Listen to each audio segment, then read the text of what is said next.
Simba Sport Club imetangaza kampuni ya Jailuti Investment kuwa mdhamini kwa mkataba wa miaka 5 wenye thamani ya shilingi bilioni 38.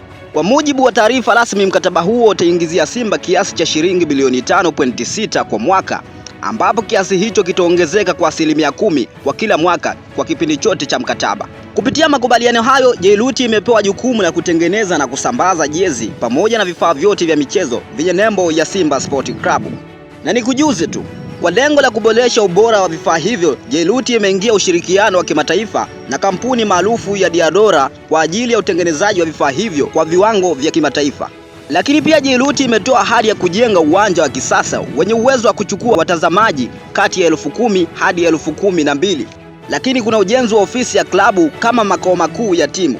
Pia kuna ujenzi wa kituo cha matibabu kwa ajili ya wachezaji na ujenzi wa studio, jambo ambalo litakuwa ni timu ya kwanza Afrika Mashariki na Kati kumiliki studio yao wenyewe. Jailuti haikuishia kwenye ujenzi wa miundombinu, lakini pia waliahidi kununua basi jipya la kisasa zaidi aina ya Eliza ambalo timu nyingi barani Ulaya huwa wanatumia.